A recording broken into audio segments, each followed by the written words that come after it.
Welcome to How to Belong with me, Naomi Lloyd. This is the show where I interview guests about their stories of finding belonging, the curveball that throws off course, and how to find our way back again, whatever chapter of life we're in. Today is another day to capture a story and to capture a voice. After all, our voices are one of the most unique parts of who we are. And what better way to celebrate that than in a storytelling podcast all about belonging? So today's voice and insight come from Tamzin Hall, founder of the Neurodiversity Academy. Tamzin works with organisations to help neurodivergent employees feel understood, supported and able to thrive, not just professionally, but personally too. But this conversation goes far beyond policies or workplace adjustments. It's about what happens when, for most of your life, you've felt different, misunderstood or excluded without fully knowing why. Tamzin is going to share her own experiences of being bullied at school for dyslexia and the emotional impact of feeling othered. So Tamzin, without further ado, welcome to How to Belong. How are you today? Oh, I'm really well, thank you, Naomi. Thank you for having me. I'm looking forward to this conversation. I'm really looking forward to it. We've interacted a few times at various events and networking opportunities, and you've always struck me as someone that's just got this incredible warmth. I know it sounds cheesy, but you really do. And I can see why that enabled people to just connect with you so quickly, particularly when they're experiencing that feeling of being othered. I mean, I'm using that term because it's one I've only discovered myself recently. Somebody mentioned it to me and I thought, what a great way of describing the feeling where you just feel like you've been put on another platform that doesn't include everybody else. Would you mind let me just start with that? What does being othered mean? I think it hits home actually, because I've done a lot of work on myself, and I'm sure we'll come into that, and we've talked about this, haven't we, Naomi, where I've done a lot of work on myself, but actually there's still instances and there's still times when I walk into a room and I feel like, I don't belong here, and I feel like, and this is possibly no disrespect to anybody else in that room, this is all in my head, but I feel like I'm othered. I feel like I'm different. I feel like I don't belong. And I've perfected that over the years to be like, well, if I feel like I don't belong, if I feel like I'm being othered, whether I am or whether that's my perception, I then build on it and I make it so much worse than probably it is. But it's really hard to turn away from, and really hard to say, no, actually, I've got a place here, when maybe we feel like we haven't. I really relate to that. And weirdly, for me, it's something that I've experienced more in adulthood than I did as a child. Okay. And I know that's not the case for everybody. I don't know if that's just because the world's become more complicated or become more disconnected that we're experiencing that more. Is it my age? Is it the perimenopause age? I don't know. But I'm just really, really interested to get your insights on this. Let's go back a bit though, because I mentioned in the introduction about your own experiences at school. So could you just take us back to how you used to feel when you went to school and you walked in the room and didn't always feel as though you belonged? Because I know it's happened to so many people. Yeah. I'd love to hear how that played out for you. It played out in me playing up. I was naughty. I was disruptive in class. I was chatty. I would do things to be the funny one. I wanted so desperately to be liked, and so desperately to feel that I would belong, and I would almost go to any extreme to feel that way. And it never quite happened. I had a few friends, and I would say kind of, I always felt like I never quite belong in any situation because I was different, and because I struggled with so many things that other people seemed to get really, really easily. And that was really tough, and really tough in teenage years, when I ended up doing some things that I thought, looking back now, that came from a place of, I just wanted my peers to like me and want me to be included, which not a nice memory, is it? And no. And actually, one thing that came up for me as I was sharing that, just one image I can remember. So I'm dyspraxic, so I've got no. I'm not very coordinated, so I can't dance, I can't do sport. I've got no coordination. How I've given birth to a child who's a golfer, I will never know, but that's fabulous. I'm so grateful that he has my husband's coordination. And I can't dance. And I can remember we were at I'm going to say dinner party. I think we were like 17. And we'd gone to this we were having a meal around a friend's house before we all went out, and we'd had a couple of drinks as you do, and I was dancing. I was like, I'm gonna dance, and two girls who I thought were my friends were just sitting there laughing at me, saying, "Oh, she can't dance, she can never dance, never stand near her when we're out dancing because it's really embarrassing." And that thought is just, that's then just stays with you, doesn't it? Because then you're like, to the point that I didn't dance on my wedding day with my husband because of, and we take those comments, don't we? And we take those things and they hurt, I think it hurts more when it's almost that someone else is telling us what we think we already know, telling us what we already talked to ourselves about. Yeah. That's it. I just have to stop there because that's what you just said about the wedding dance is just really, it just really affected me because, as you know, I'm a photographer and I photographed weddings over the years, and that has never occurred to me that maybe when somebody chooses not to do their first dance, that it's because of something like that. It just, I just always assumed it was, if somebody chooses it's just because they don't like being in the spotlight, but it never occurred to me. But maybe that happened more than I realised. If it makes you feel any better, my first dance with my husband was hilarious because we just shuffled about. We did just shuffle about, bless, and we picked I picked the most ridiculous song. It was the 2004, and it was a time of Norah Jones and all the jazz songs were very in at the time. So I decided to go down that Love Actually jazz theme, and the song I picked was "Turn Me On," Norah Jones. Because I just thought it was really beautiful. It was only when I was dancing to it and my friends were going, Naomi, that's a bit... That's my memory of my first dance. But no, I digress. I just really... That's interesting. They're not been able to dance, because of the dyspraxia has never come up for me before. And I'm really glad you shared that because it's probably something that's happened to many, many people. And that feeling at school with people saying things that just stick with you forever. I mean, I can relate to that in so many ways. Do you think that experience at school has been a huge impact or a huge influence on where you are now then, in the choices you made with your employment and the business you've set up? So I hated school. I'm dyslexic, so everything was hard, and the feedback that I got was always, you're not trying hard enough, you're never going to amount to anything, you're not good enough, kind of all of those comments that neurodivergent people, we hear. The research tells us that we hear 20,000 times more than our neurotypical peers that we're not good enough.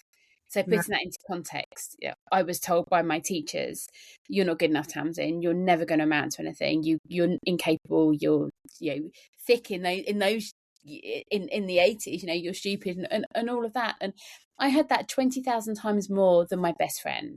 And that's really, really hard to then pull your big girl pants up, in the words of Gail Tong, and just say, I'm here going out into work and I'm capable and I can do this. And it's a really hard thing to do. And I just heavily masked. I just went into work and just almost put my school years behind me and just stepped into the adult world and said, right, I'm now gonna show up and do what's needed. And I made mistakes, and I got married very, very young to my first husband, and because I just wanted to feel belonging and just wanted to feel that I had a place, and that only lasted 9 months, but and then I found my husband now. But it was that real need to people please say yes to everything, have a good career, prove my teachers wrong, and find groups of people who I really felt connected and belonging to. And that's really difficult. It's really difficult to do, and it's exhausting to do, and it's exhausting to constantly try and show up in the workplace as somebody you think you should be. So what I mean by that is, I thought I should be, to be the perfect employee, this was how I should show up. To be the perfect colleague, this is how I should show up. To be the perfect line manager, this is how I should show up. And I'm saying the word should intentionally because now I know that actually I need to be my authentic self to play all of those roles that I need to play. But early on, school had taught me, no, actually, Tamzin, don't be yourself. Don't be yourself. They won't like you if you're yourself. You need to be someone else. Well, it's interesting.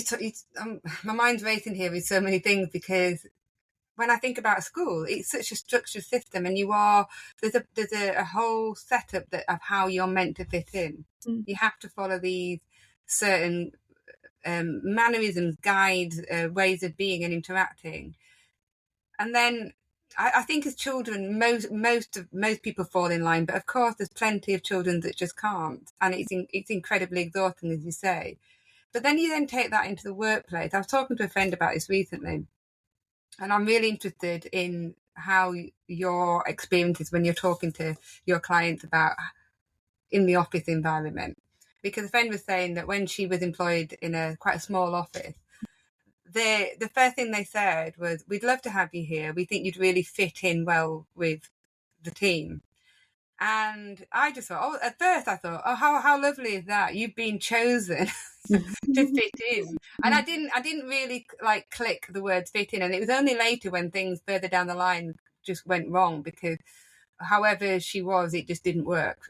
She wasn't she wasn't dancing to their beat for whatever reason, because if you can't hear that music, how are you going to dance to it? Because we're not all made to fit into a certain box. And then when it all went wrong, I think the words were, we employed you because we thought you'd be good at your job. You are good at your job. But we also employed you because we thought you'd be able to fit into the team. And I just thought that was quite shocking, because surely an employer's job should be to embrace a person and what they're good at work and help them to be who they are, and for everybody else to learn to respond to everybody else's characteristics and what they can bring to the table, rather than expecting that we've all got to be these homogenous type of people that fit in a clique. And I was really quite taken aback by it. And I think it's very clear to me now why I was driven to work for myself and to run my own business, because that would be exhausting and suffocating for me. I really couldn't do it. What would you say to somebody in that situation who was facing that kind of?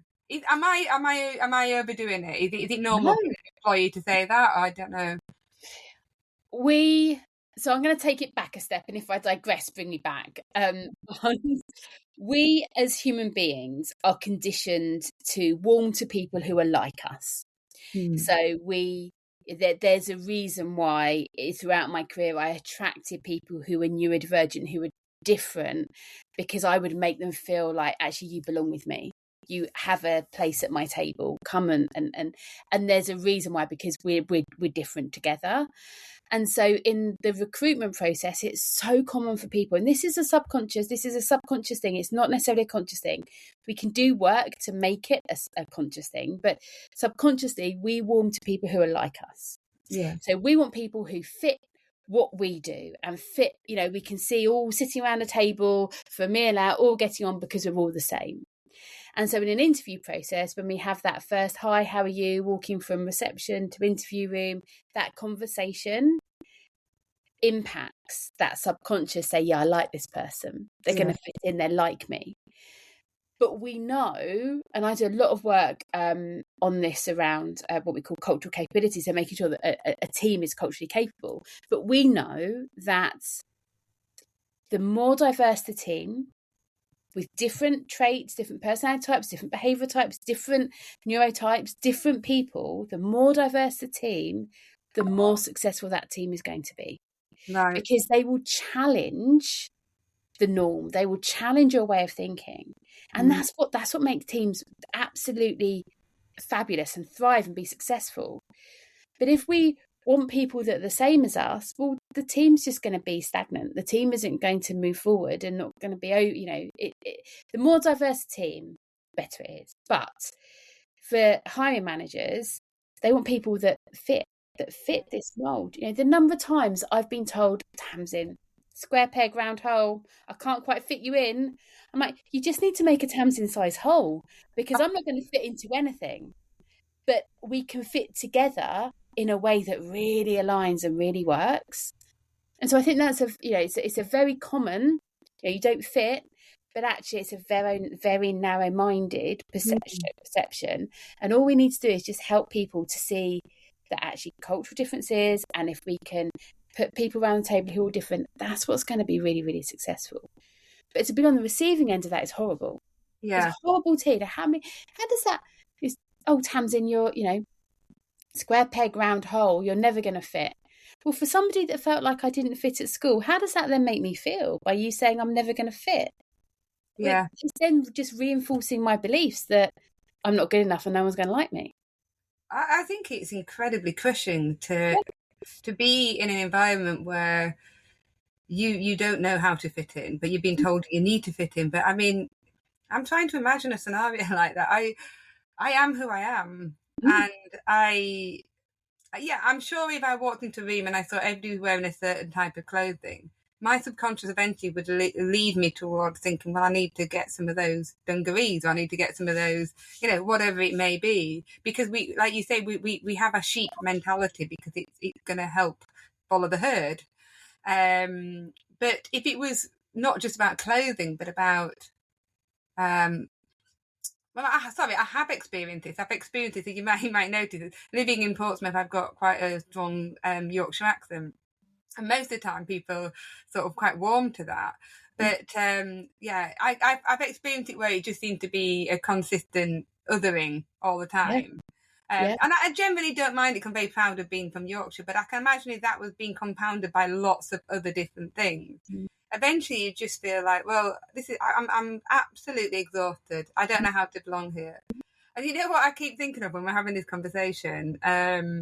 This incredible TV series, The Office, both the UK and the American version.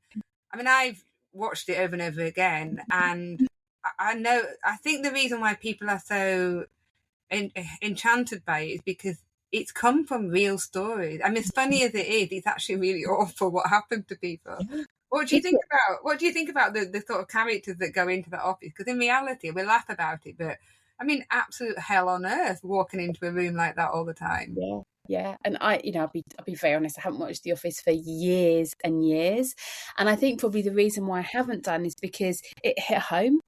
It really hit home but there are organisations, cultures, teams, managers like that out there who are still, to this day, we're seeing this, and it's hard. It's hard to witness and not feel that you can say. And I think in The Office, you can call it out, and it's very open and it's very honest. And they can, you can call it out, and you notice what's wrong. But actually, when you're in the moment in that office team environment, it's almost, how many times have you been in a situation where something's happened and you haven't said anything because you're so taken aback? Oh yeah. And in the office environment and in TV and everything, we can see that challenge, and we can see that from a different lens and from a different perspective. But sometimes when we're in it, we just don't know how to react. I'll give you an example. Should I give you an example? Oh, please do. I love examples like this. Yeah.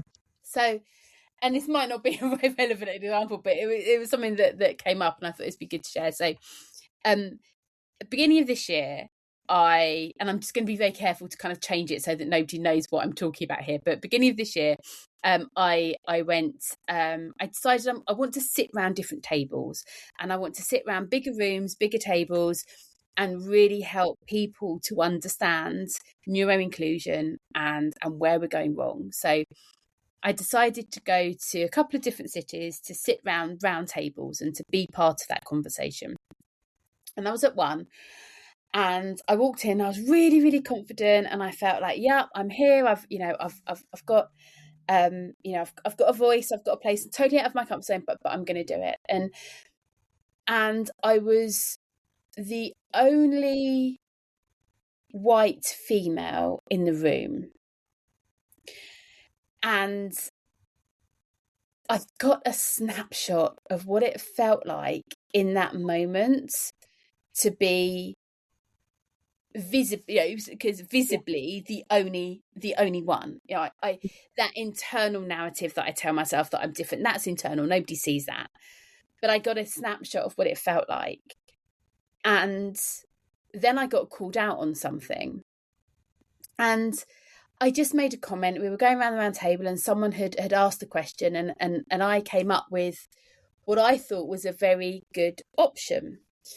And this woman shut me down straight away, laughed at me, got other people to laugh at me because of my comments. And so not only did I visibly feel different, I had been called out and made to feel. And in that moment, I froze. I absolutely froze. And it was really, really interesting, because I walked out of that room and I looked at the host, and he said, that's a really good point, Tamzin, really good point. But nothing else. This woman was just, and put it into context, it turned out that I actually was in the same space as her. And so I think there was possibly a bit of, competition. Yeah. Right. Which is, we all handle things differently. I'm about collaboration over competition every day of the week, but and that's fine, so I could justify, I could justify that, and I can kind of understand that. And I walked away, and it was interesting. The person that I phoned on the way to the train station, I was in tears. I walked out of there as soon as I could. I was just in floods of tears, because I just felt so othered, so different. And actually, the person that I phoned mentioned The Office, and mentioned there was some relation to, I think it was what would he say? What would he say to that? What would he have done to that if he was leading that team meeting? What would he have done? What would he have done in that situation if he was? I can't remember his name. What's his name? Is it in the American version? Michael. Yes, Michael. Yes. What would he have done in that moment? Would he have let it go? Would he have made a joke? Would he have highlighted it? What would he have done? Probably made a joke about it, yeah. I imagine. Yeah. Because then is that the way to show people that we've acknowledged this, we've seen it? Yeah. Well, I mean, this happened to me also quite recently, a similar situation, and I did exactly what you did. I froze, and afterwards you're kicking yourself. Gosh, why didn't I say that? And somebody said to me, and I thought, actually, if I could time travel back, this is what I would have done. It wouldn't have been a snidey remark.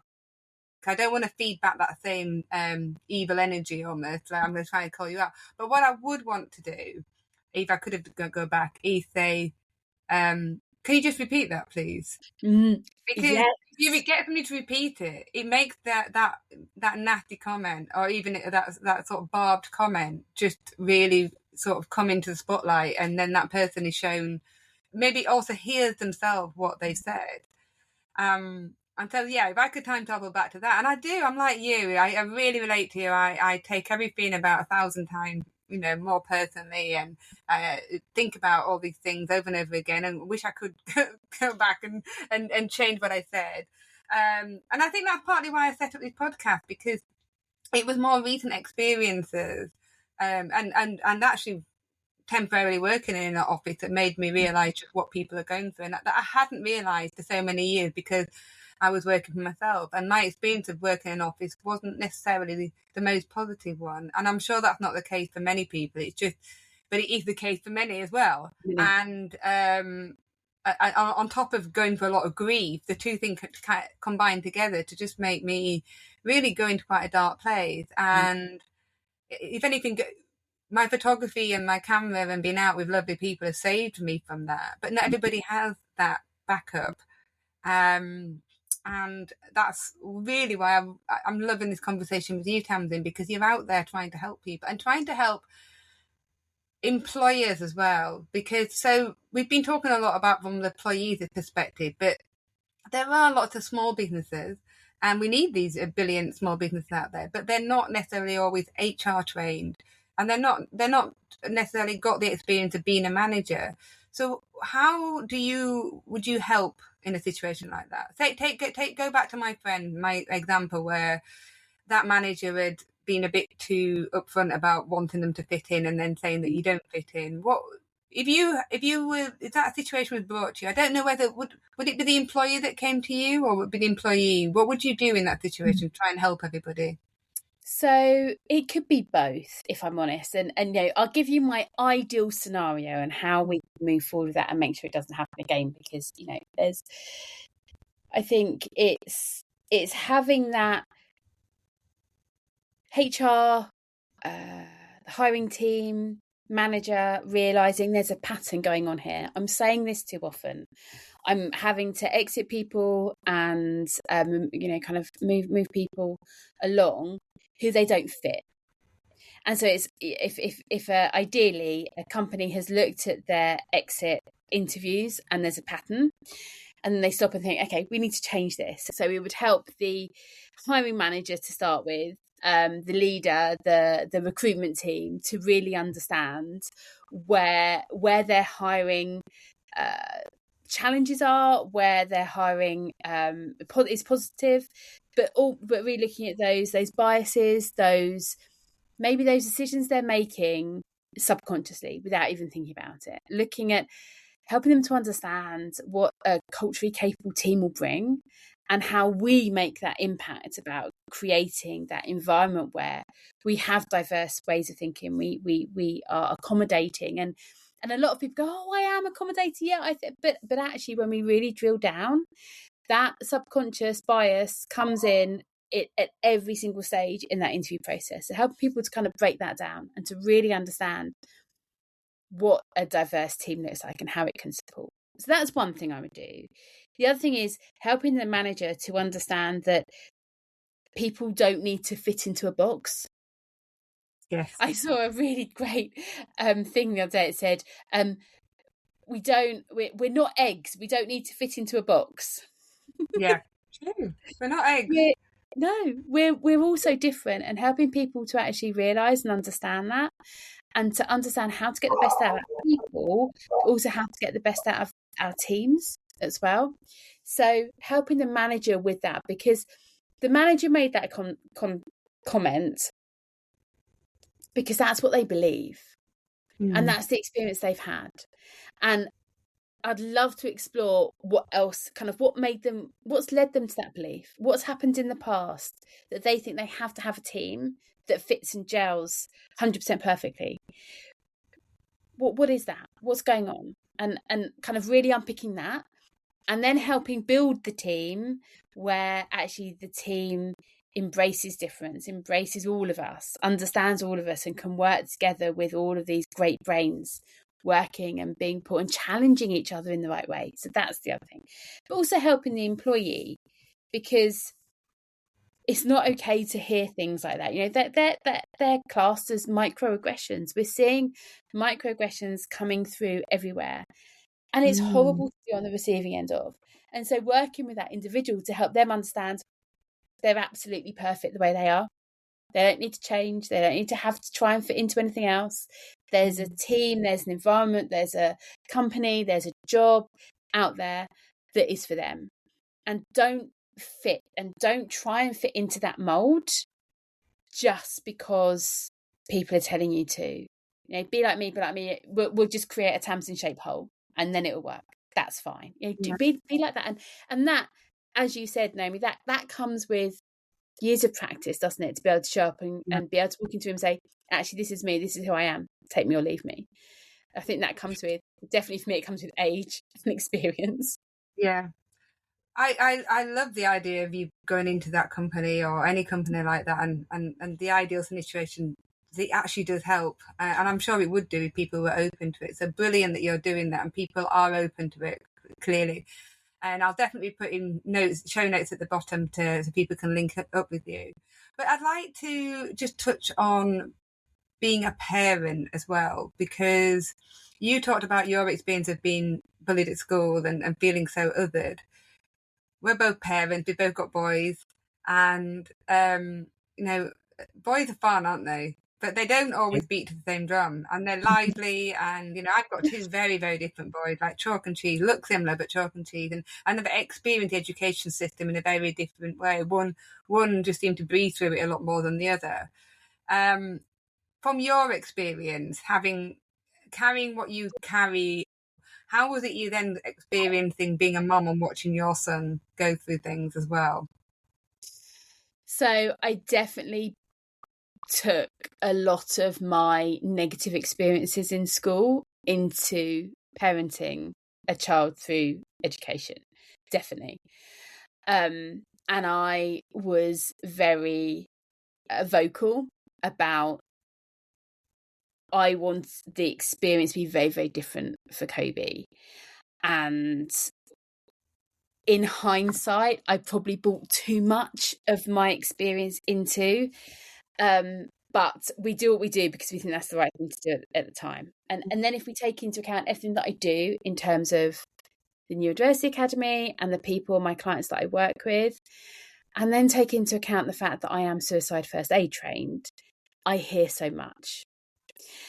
And I carry that, and I look for all of those things in other people. And that makes my judgment in the moment quite tricky. And it comes from a place of, I suppose, emotion as well. Yeah. And I'm a true believer that the environment changes everything. So if we can find the right environment for us, we will thrive. If we can find that environment that speaks to our needs and helps us to work at our best and to show up and be fabulous, we are going to have a great life. And I want everyone to be happy and to experience that. And I find it really, really hard when we are, this is my personal opinion. This is my personal opinion. This is just to caveat that.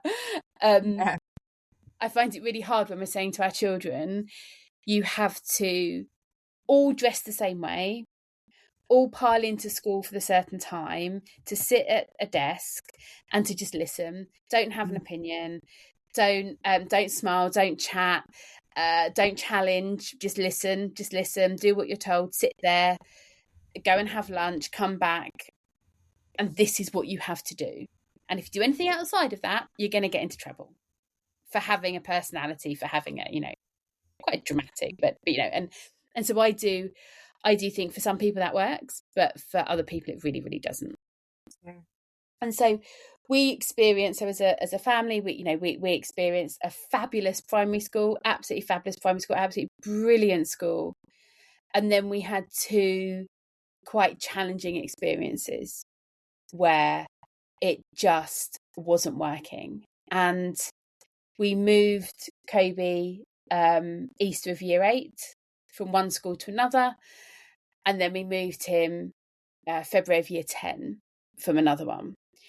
And that was a decision that we didn't take lightly. And looking back, I think, oh my gosh, I moved my child twice mid-year. But I was not going to allow him to continue to be in an environment that was impacting him negatively. It was not going to happen. And, I will do everything in my power to make sure that everybody who interacts and engages and spends time with me is happy. They they believe, they feel like they belong, and they're supported and they're understood, and they have the environment that works for them. And when you're seeing your child and taking your child and making your child go to school every single day in an environment that is doing nothing for their self-esteem, their well-being, their happiness, to me, I was like, I'm changing it. And we were fortunate as a family that we did that, and we changed everything as a family. And Kobe's now doing his GCSEs and his online schooling for the last 18 months, and it hasn't come without its challenges, but he's happy, he's safe. I gave up my office for him, and he's up on his lessons, and he's got the dog with him, and he's got all the fidget toys in the world, and he's bopping around and he's dancing around, and he's got balls that he's throwing against the wall, and it works for him, and he's learnt, and it's been the right environment for him. And it's not for everybody, but I never wanted him to leave education feeling like he had to fit into a mould, because that's what he'd been taught to do, because he doesn't have to fit into a mould. Yeah.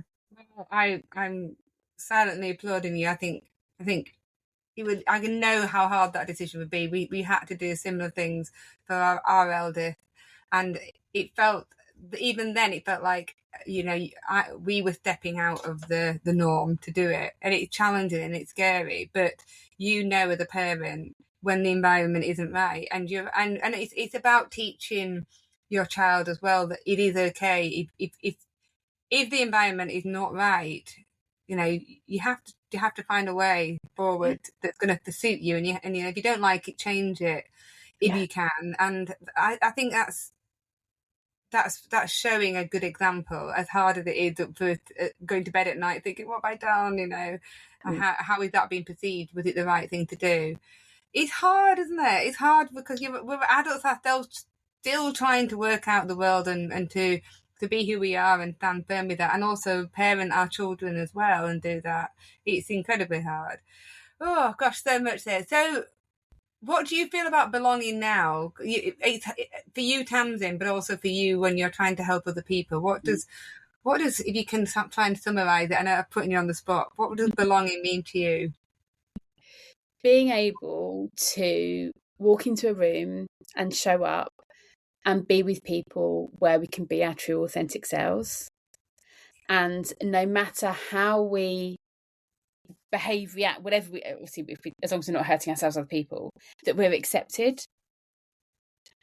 And I think I didn't feel that acceptance for a long time. But I think that's on me, because I think I was trying to be what I thought they wanted me to be. Yeah. Whereas as soon as you say, yeah, this is me, I want to feel belonging, but I'm not going to force it. I'm not going to try and belong in a situation where I really don't. Yeah. And it's so empowering doing that, isn't it? I always go, and I mentioned it quite a few times in the podcast before, but I always go back to Brené Brown, because she's just a bit of a guru for anybody talking about this subject, that as soon as you try and fit in, you're betraying yourself. Yeah. You know, true belonging comes from within. And it is a cliche, but it's a truism, because I've done it. I've done it too many times. I've tried to fit in and change and fit and mold. It doesn't work. And it's not authentic.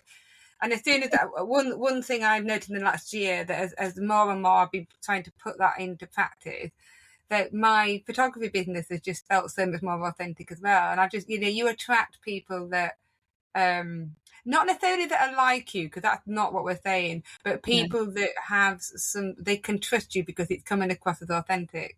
And I think that's the difference. Not necessarily I want to attract I want to attract people that are going to be happy in environment with me, because they feel that I'm not pretending, and that I'm real and I'm honest, and the Yorkshire accent isn't a joke, it's real.